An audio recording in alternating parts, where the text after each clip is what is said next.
মোদিজি কি ট্রাম্পের প্রেশারে পড়ে গেছেন? কারণ দেখুন, আমাদের ভারতের এই যে ইউপিআই, এরপর থেকে এই ইউপিআইয়ের উপরে চার্জেস অ্যাপ্লাই করা হবে এক্সট্রা করে। সো কোয়েশ্চেনটা প্রথমে হচ্ছে, এখানে ইউএসের প্রেশারের ব্যাপারটা অ্যাকচুয়ালি কোথা থেকে আসছে?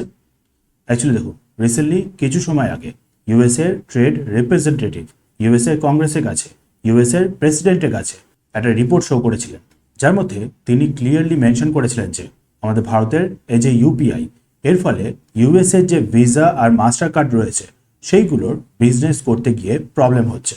আমাদের ভারতের সরকার ইউপিআইকে ফ্রি রেখে একটা আনফেয়ার অ্যাডভান্টেজ দিচ্ছে ইউপিআইকে, যে কারণেই তিনি এই ইউপিআইকে আবার ফরেন ট্রেড ব্যারিয়ার হিসাবেও লেভেল করেছেন।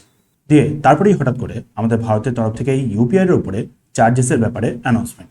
এবার পক্ষে বিপক্ষে না গিয়ে অ্যাকচুয়াল সত্যিটাতে আসা যাক। দেখুন, সাধারণ মানুষদের উপরে এই এক্সট্রা করে ইউপিআইয়ের ফিটা লাগু হবে না। তারপর আবার ধরেন কোনো লো ইনকামের মার্চেন্ট যার টার্নওভার হলো 1.5 কোটি টাকার থেকে কম, প্লাস হচ্ছে ধরেন সে 2000 টাকারও বেশি প্রাইসের কোনো কিছু সেল করছে, সেক্ষেত্রেও কিন্তু এই এক্সট্রা করে ইউপিআই এর চার্জেসটা লাগবে না। লাগবে হচ্ছে যার টার্নওভার 1.5 কোটি টাকার থেকে বেশি, তার উপর আবার সে যদি কোনো প্রোডাক্ট সেল করতে চায় যেটার প্রাইস হচ্ছে 2000 টাকার বেশি, তবেই হচ্ছে এই এক্সট্রা ফিটা অ্যাপ্লাই হবে 0.3 থেকে 0.5% করে। যেখানে দেখুন, ভিসা আর মাস্টার কার্ডের ক্ষেত্রে প্রত্যেকটা ট্রানজ্যাকশানেই 2 থেকে 3% করে এক্সট্রা করে ফি দিতে হয়। মানে এখানে ইউএসের অ্যাঙ্গেলটা অ্যাকচুয়ালি আসছেই না। এবার দেখুন, তবু কিন্তু এখানে একটা প্রবলেম রয়েছে। অ্যাকচুয়ালি আপনি ভালো মতনই জানেন যে এই যে হায়ার ইনকামিং মার্চেন্টরা, তারা কিন্তু এই যে প্রাইসটা সেটাকে ঘুরিয়ে ফিরিয়ে আবার সেই কিন্তু কনজিউমারদের ওপরেই ঠেলে দেবে। মানে ঘুরিয়ে ফিরিয়ে কিন্তু সেই টার্গেটটা সাধারণ মানুষরাই হচ্ছে।